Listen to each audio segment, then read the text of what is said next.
Lyra had always felt different from the others of her kind. In a world where communication was a silent art, she was an anomaly.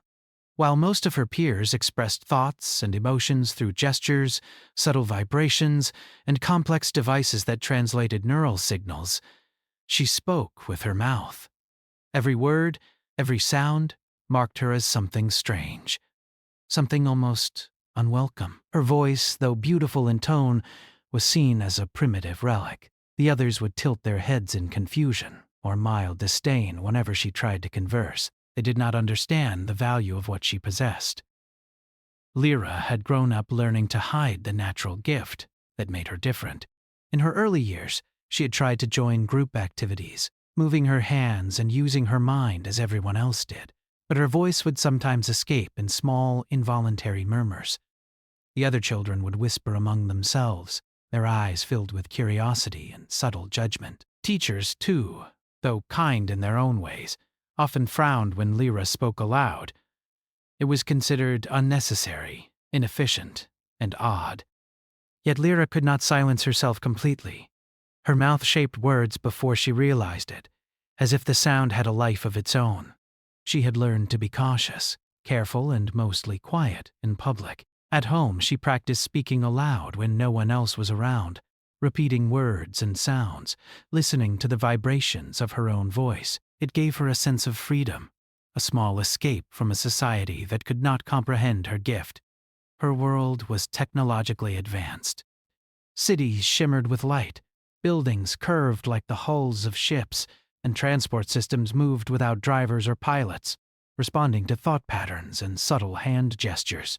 Conversations rarely involved speech. The air hummed with silent signals, waves of communication that humans could never understand. It was efficient, precise, and elegant, but it lacked warmth, and that was what Lyra felt missing. There was emotion in words, she knew. The humans she had heard about used words to share joy, sorrow, anger, and hope. In comparison, her society's communication, though perfect for facts and instructions, often felt cold. The first time she saw a human in person, she did not expect to feel the stirrings of something unfamiliar. The human had appeared on the alien vessel like a burst of color in a monochrome painting. His presence was bold, his movements deliberate. He spoke aloud, his voice clear and carrying confidence. Unlike Lyra's society, where silence was polite, he seemed unaware or unconcerned that he was different, and yet, instead of rejection, there was curiosity in those around him, even amusement. Lyra could not look away. She had been assigned to observe the humans, a role given to few young aliens, for they were considered expendable in these formal exchanges. Yet something about this human caught her attention. His eyes, deep and unyielding, moved from one alien to another as he spoke, listening and responding with patience. When he looked in her direction, it felt as if he were acknowledging something hidden, something he could see beyond her silence and strangeness. Lyra's curiosity drew her closer over the following days. She watched as humans communicated with each other and with the aliens. They used hands, voices, and expressions all together. Unlike her peers who viewed gestures as precise and flawless, the humans' movements were chaotic but full of life. They laughed with their voices, not just a vibration in the air. They made mistakes, hesitated, and yet continued, unbothered. Their imperfections fascinated her. She began to wonder if her own gift might have some value, something beyond the whispers of judgment she had heard all her life. She experimented in private, trying new tones, new inflections, letting her voice shape emotions as humans did. Sometimes she practiced giving commands softly, imagining she was guiding others. Sometimes she whispered words of comfort to herself, feeling a warmth that no silent vibration could provide. Her voice, she realized, could hold power, though she did not yet understand the extent of it. The humans stayed on the planet longer than expected. They walked through the cities, spoke to the council, and observed every detail of alien life with fascination. Lyra had the chance to hear them speak often. Captain Aaron, their leader, had a voice that carried calm authority. He did not raise it to command. but it naturally drew attention and respect. Lyra noticed that the aliens, even those who did not speak, paid attention when he talked. Something in the human method, simple and direct, seemed to influence others without force. One day, while observing from a distance, Lyra saw the human in a delicate interaction with an alien child. The child, who had been struggling to communicate using standard methods, looked frustrated and afraid. Aaron knelt, speaking gently. His words flowed with patience, repeating when necessary, always calm. Gradually, the child's fear faded, replaced by understanding. Lyra felt a stirring in her chest she could not describe. Her mind raced. Could her own voice have that same effect? Could she make others feel comfort and clarity in ways her society's methods never allowed? She tried to imagine it. She could guide, inspire, or even console, simply by speaking aloud. The thought terrified and thrilled her. Her peers would never accept it, but perhaps that did not matter. Perhaps her voice was meant for something beyond conformity. For the first time in her life, Lyra felt the spark of purpose. The council noticed her interest in the humans. Whispers filled the corridors. "She is too influenced by them," they murmured. "Her voice is a relic. It should be silenced." Lyra felt their disapproval like a weight pressing on her chest, yet it did not stop her. She practiced secretly, repeating phrases, experimenting with tone and rhythm. She realized that humans did not merely speak. They conveyed meaning and emotion simultaneously. Lyra wanted to do the same. She wanted to prove that speaking with her mouth was not primitive, but powerful. It was during a demonstration of alien technology that her opportunity arrived. The humans were invited to witness a complex display, showing how communication networks and neural devices could control machinery across the city. Most aliens executed the display flawlessly, their minds perfectly synchronized. Yet a minor error occurred. A machine faltered, threatening to break the demonstration. Panic spread among the participants. The council froze, unsure how to correct the issue. Lyra stepped forward, her heart pounding. She spoke aloud, clear and steady, instructing the technicians, explaining the sequence of actions, guiding the corrections. Her voice carried calm authority. Slowly, the situation stabilized. "Do you believe you're proud of the..." The humans looked at her with surprise and interest, but more importantly, so did her peers. They realized that her speech had an effect that their silent methods could not replicate. It was not just the clarity of information. It was the confidence, the reassurance, the subtle motivation her words carried. After the demonstration, she could feel eyes on her from every direction. Some peers were angry, others curious, and a few silently admiring. Lyra did not seek approval. She felt something stronger, a sense of purpose.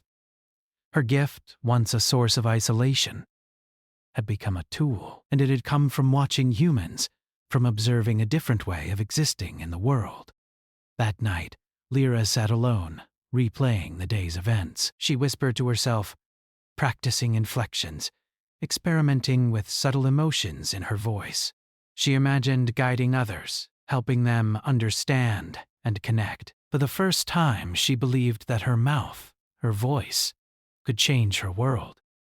She also understood that her journey would not be easy. Many would resist her methods. Some would attempt to silence her. Others might mock her. But Lyra had glimpsed a new way of being, one where her difference was strength, where her voice could inspire action and bring clarity where confusion ruled. The humans remained on the planet, unaware that they had already changed something profound.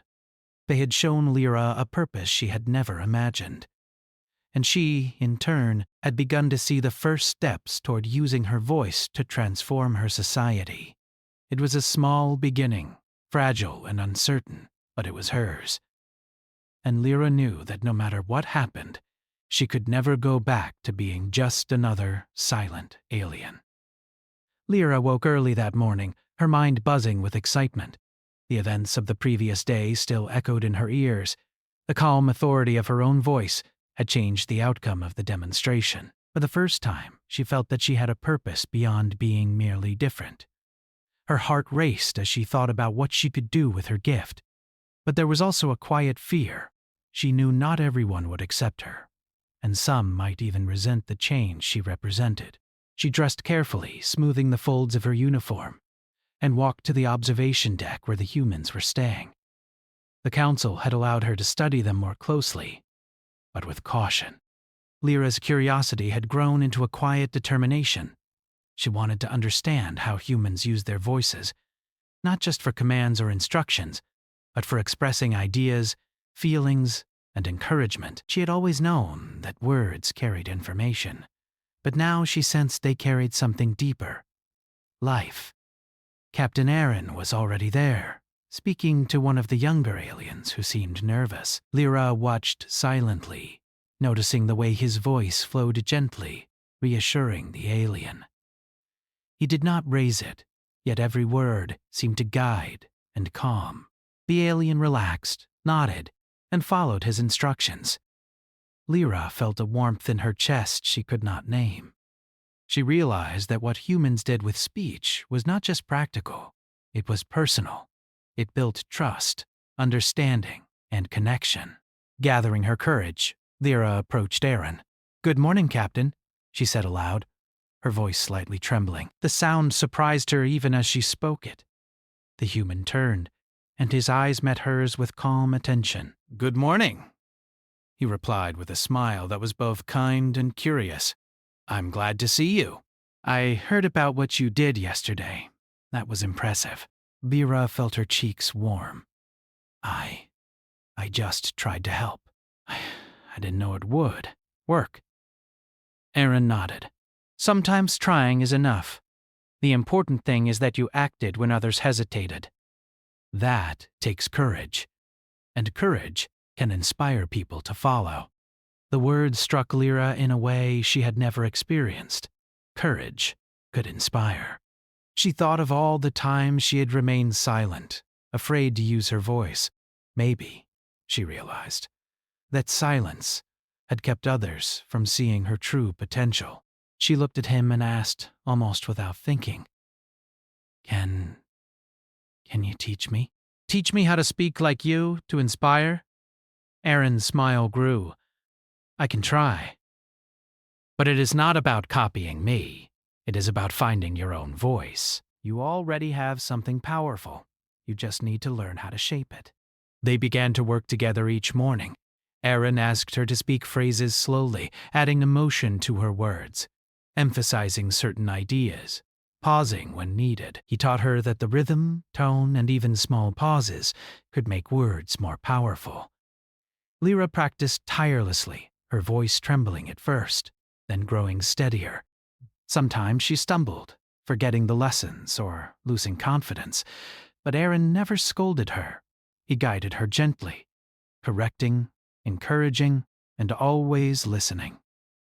Over time, she noticed that her voice began to affect others in subtle ways. When she spoke to a group of her peers, even briefly, they would look at her differently. Some were puzzled, some curious, but a few seemed inspired. She was still different, but her difference no longer felt like weakness. Each day, her confidence grew. One afternoon, a small crisis emerged. A group of young aliens had become trapped in a malfunctioning transport pod.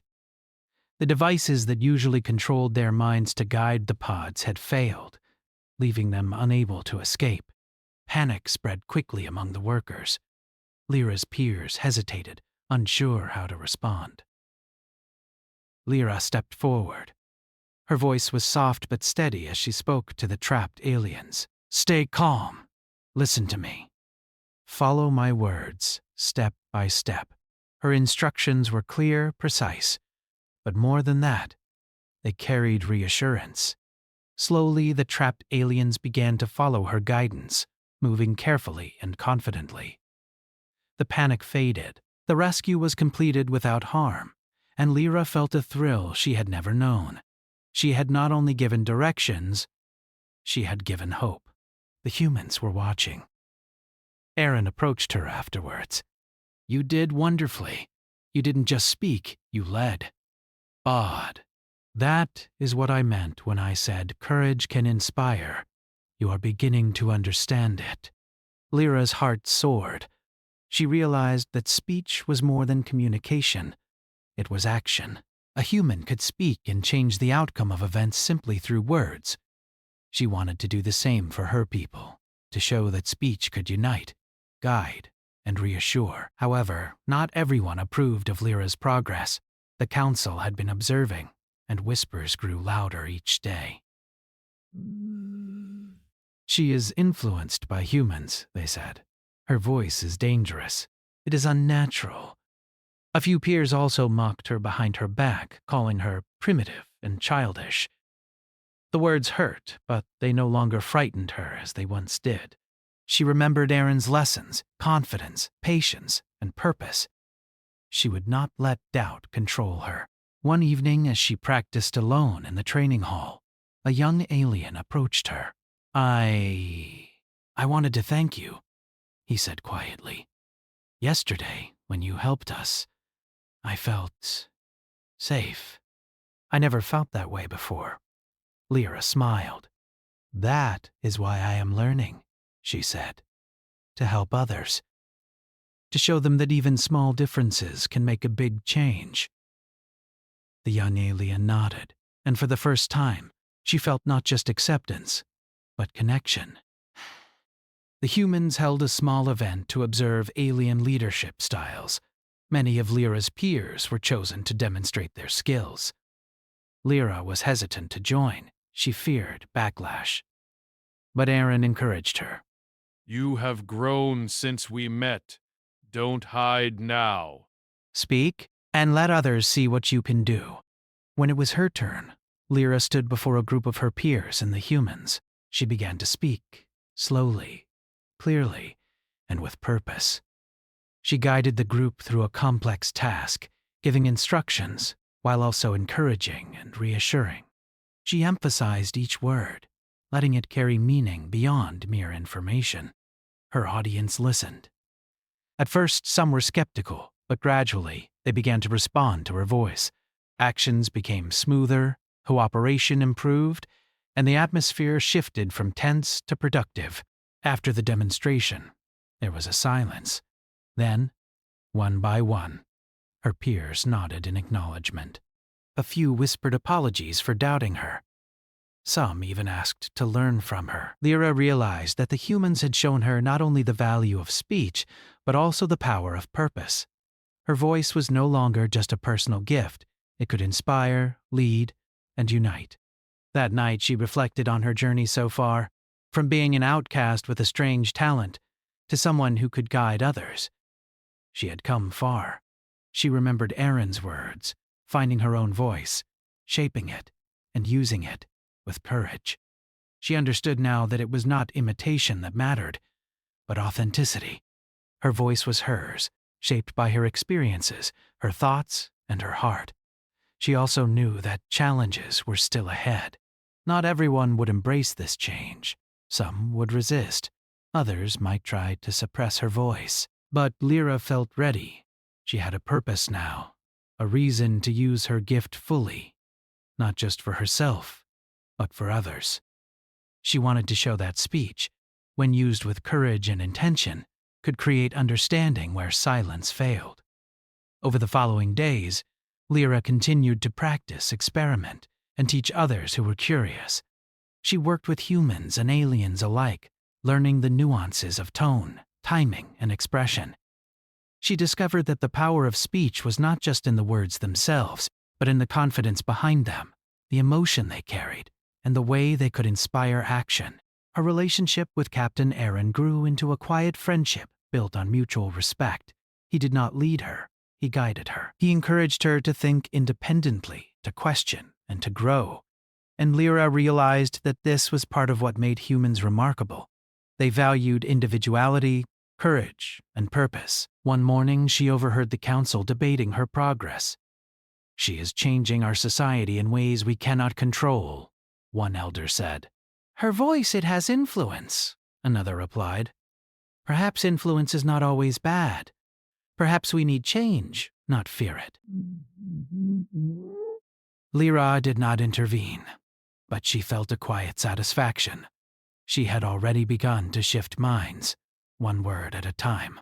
As she walked through the city, practicing her words softly, she noticed small changes in others.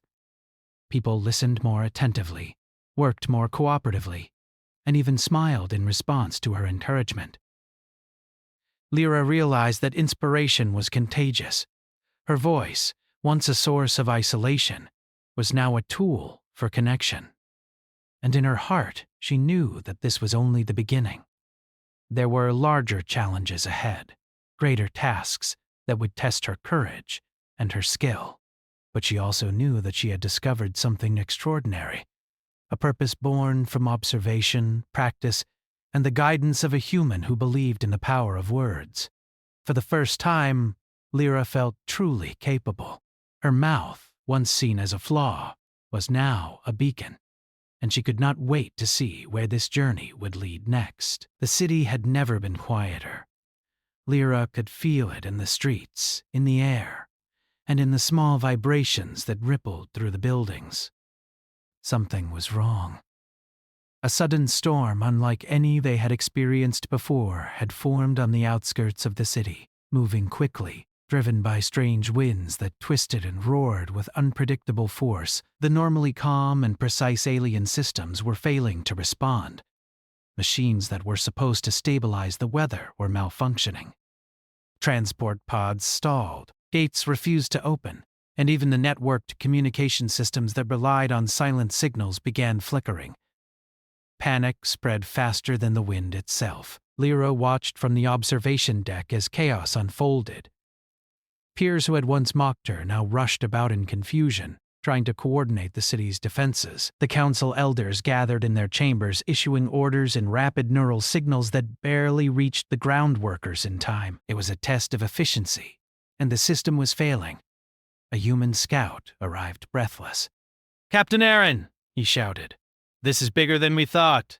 The storm is disrupting neural networks. The city's usual methods won't work." Aaron looked at Lyra. "It's time," he said calmly. "Use your voice." Lida. Lyra's heart pounded. This was it, the moment she had been preparing for. But fear clawed at her throat. Could one voice truly guide so many? Could she make her peers listen when machines and tradition were failing?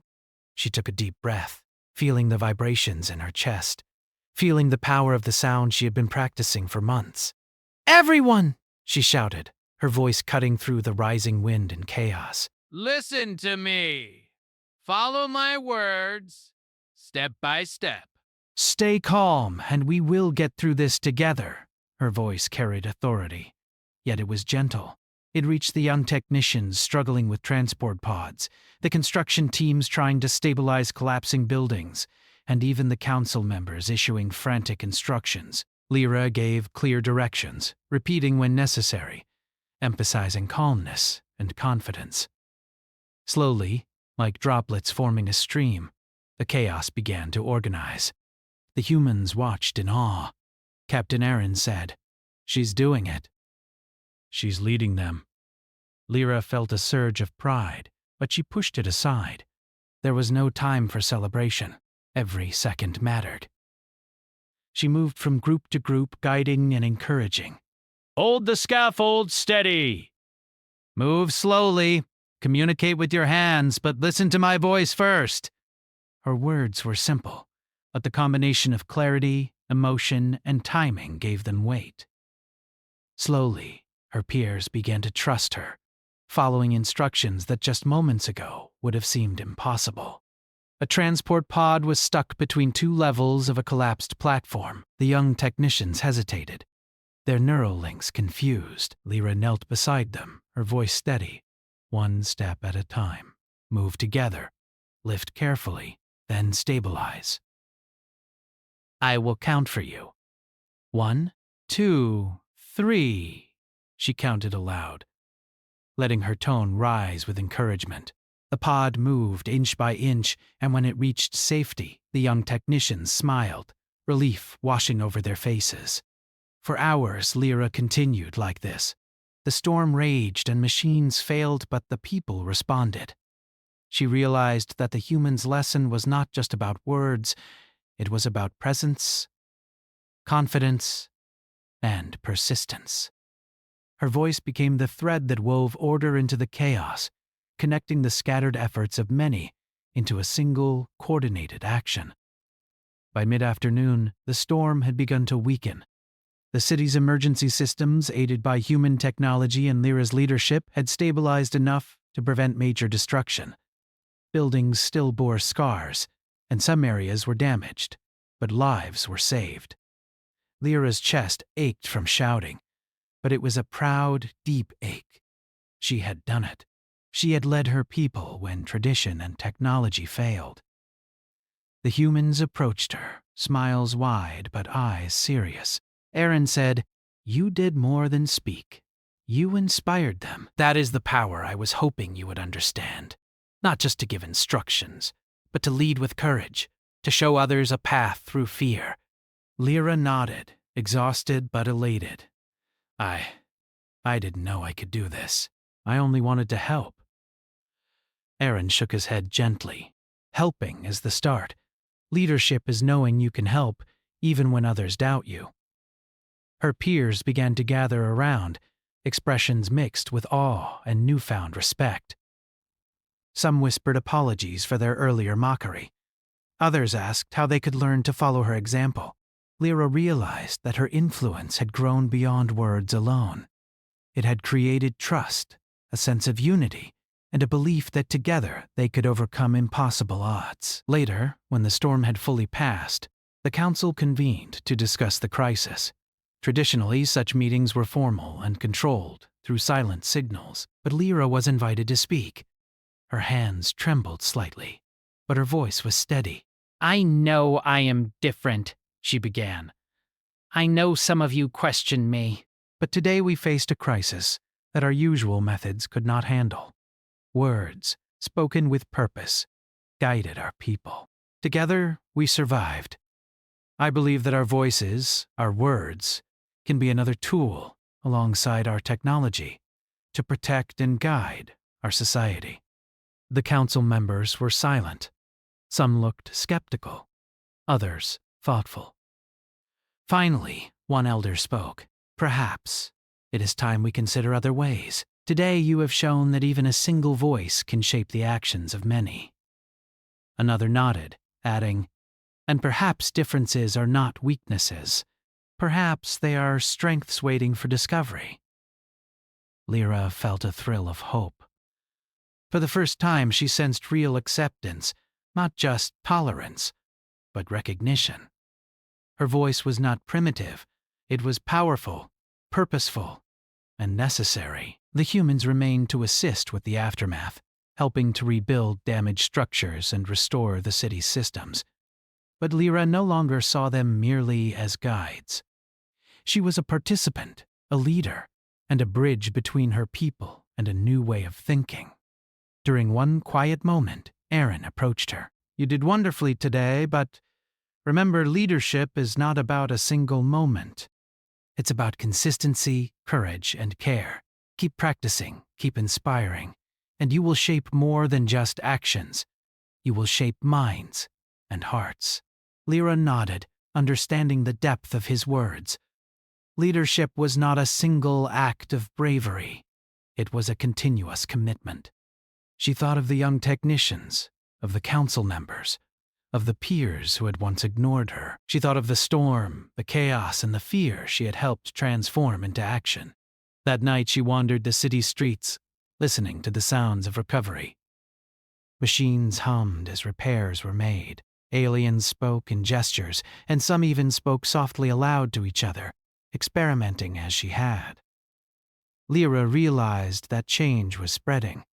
Her voice had created ripples, small but growing, across her society. She paused near a damaged plaza, thinking of the humans who had taught her this lesson. They had shown her that words carried purpose, that speech could inspire courage, and that even one individual could make a difference. But it had not been just the humans. It had been her own choice to act, to step forward when others hesitated. Her courage had shaped her people in a way no machine, device, or neural signal could. In the following weeks, Lyra continued to teach and guide. She worked with young aliens who felt powerless, showing them that even subtle speech could influence action and calm fear. She demonstrated that communication was not just about perfection, it was about connection, empathy, and clarity. Her peers began to seek her advice, curious about the techniques she had learned. Even those who had once mocked her began to experiment with speech, discovering that it could complement their silent methods. The humans observed quietly, pleased to see their lessons taking root. Captain Aaron often smiled, nodding in approval, but he never interfered.